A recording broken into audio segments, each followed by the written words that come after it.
قال المؤلف رحمه الله تعالى: السادس: من استهزأ بشيء من دين الرسول صلى الله عليه وسلم أو ثواب الله أو عقابه كفر. والدليل قوله تعالى: قل أبالله وآياته ورسوله كنتم تستهزئون لا تعتذروا قد كفرتم بعد إيمانكم. السادس یعنی چھٹا ناقض وہ کیا ہے؟ من استہزأ بشیء من دین الرسول صلی اللہ علیہ وسلم، جو شخص مذاق اڑائے، استہزاء مذاق اڑانا، بشیء کسی چیز کے ساتھ، من دین الرسول جو رسول اللہ صلی اللہ علیہ وسلم کے دین سے ہو، اللہ کے نبی صلی اللہ علیہ وسلم کے دین سے کوئی بھی چیز ثابت ہو اور کوئی شخص اس کا مذاق اڑائے، اس کا استہزاء کرے، او ثواب اللہ یا کسی عمل پر اللہ کا ثواب اس کا مذاق اڑائے، او عقاب ہی یا کسی عمل پر اللہ کا عذاب اس کا مذاق اڑائے، کافرہ وہ شخص کافر ہو جائے۔ امور شریعت میں سے کسی امر کا استہزاء یا مذاق یا کفر۔ اللہ پاک کا فرمان ہے: ان الذین اجرموا کانوا من الذین آمنوا یضحکون، یہ مجرم لوگ، یہ کافر ہنستے ہیں، مذاق اڑاتے ہیں اہل ایمان کے، مذاق اڑاتے ہیں، ان کے عمل کو دیکھ کے مذاق اڑاتے ہیں، استہزاء کرتے ہیں، فقرے کستے ہیں، جملہ بازیاں کرتے ہیں۔ جیسے نبی علیہ السلام کے دور میں جب صدقے کی دعوت دی جاتی، یہودی کیا کہتے؟ ان اللہ فقیر ونحن اغنیاء، اس کا معنی یہ اللہ فقیر ہے اور ہم مالدار ہیں، صدقے کا مذاق۔ اور صحابہ اس دعوت کو سن کر صدقہ لے کر جاتے، کوئی زیادہ اور کوئی کم اپنی توفیق کے مطابق۔ اگر کوئی زیادہ لے کر جاتا تو کہتے دیکھو ریاکار جا رہا ہے، کوئی کم لے کر جاتا تو کہتا اس تھوڑے سے مال کی اللہ کو کیا ضرورت ہے۔ فقرے کستے آج بھی اس قماش کے لوگ ہیں، کوئی داڑھی کا مذاق اڑا رہے ہیں، کسی کی شلوار اونچی ہو اس کا مذاق اڑا رہے ہیں۔ جو امور دین ہے، بعض لوگ تو نماز پر تنقید کرتے ہیں، کیا چیز ہے؟ کبھی اوپر کبھی نیچے، اور کبھی بیٹھنا کبھی کھڑا ہونا، کبھی جھک جانا، کبھی گھٹنے ہاتھ اور پیشانی زمین سے مس کر دینا، کیا چیز ہے؟ حج کیا چیز ہے؟ کبھی دوڑ رہے ہیں، کبھی آہستہ چل رہے ہیں، کبھی دو چادریں لپیٹی ہوئی ہیں، کبھی سو رہے ہیں، کبھی جاگ رہے ہیں، کبھی چکر لگا رہے ہیں، کبھی دوڑ رہے ہیں، کیا چیز ہے؟ قربانی پر مذاق ہے، یہ پیسے کا ضیاع ہے، یہ استہزاء کی وہ صورتیں ہیں کہ جو لوگ بھی اس قسم کے جملے ادا کرتے ہیں وہ کافر ہو جاتے ہیں۔ ہر دور میں مجرمین کا شیوا رہا ہے۔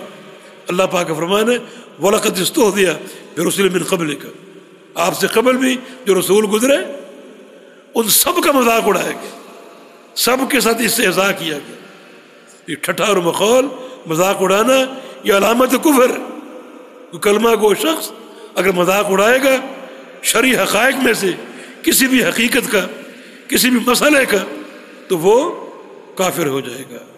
منافقین کا شیوہ تھا: وَإِذَا لَقُوا الَّذِينَ آمَنُوا قَالُوا آمَنَّا وَإِذَا خَلَوْا إِلَىٰ شَيَاطِينِهِمْ قَالُوا إِنَّا مَعَكُمْ إِنَّمَا نَحْنُ مُسْتَهْزِئُونَ، اہل ایمان کو ملتے تو کہتے ہم مومن ہیں، اور کفار سے ملتے تو کہتے ہم تمہارے ساتھ ہیں، ان کے ساتھ تم مذاق کرتے۔ اس مذاق کا صلہ ان کو قیامت کے دن ملے گا۔ تمہارا مذاق اڑانا کفر بھی ہے اور نفاق بھی۔ جو شخص شرعی حقائق کا مذاق اڑائے گا یقیناً وہ کافر ہو جائے گا۔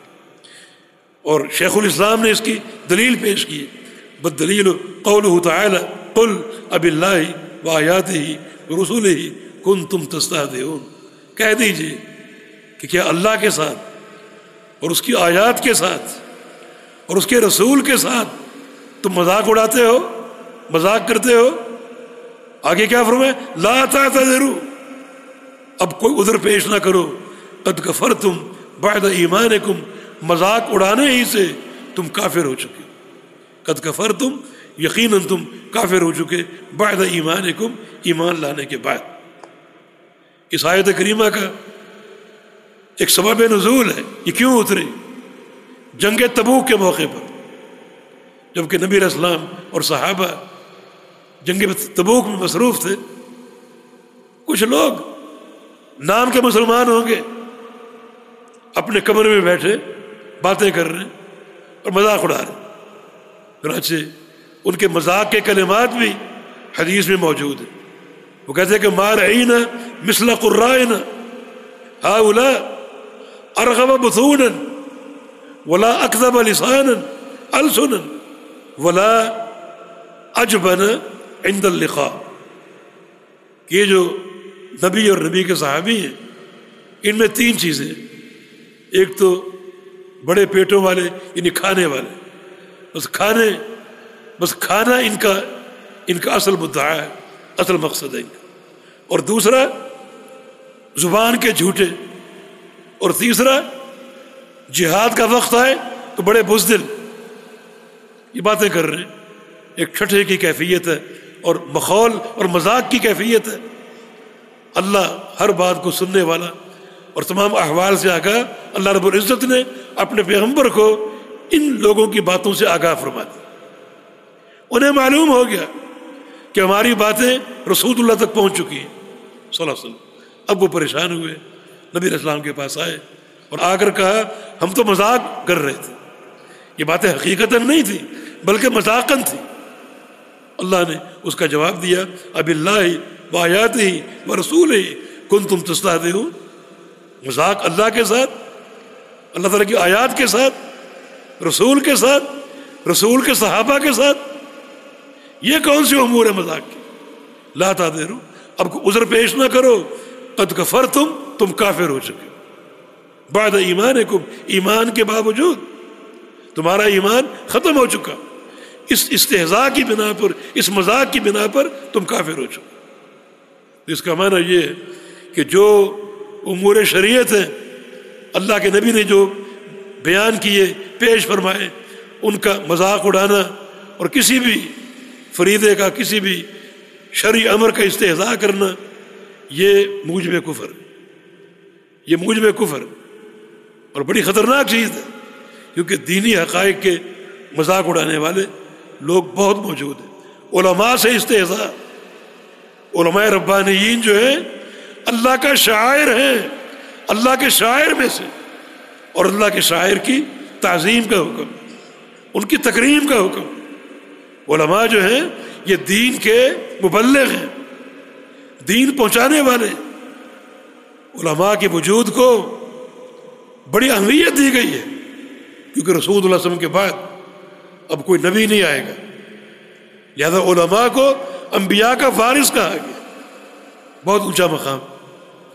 تو جو طبقہ انبیاء کا وارث ہے، اس طبقے کا استخفاف، استہزاء یا کسی بھی طریقے کا مذاق در حقیقت ان کی دعوت کو کمزور کرنے کے مترادف ہے. یہ سازش علماء کے خلاف نہیں بلکہ دین کے خلاف.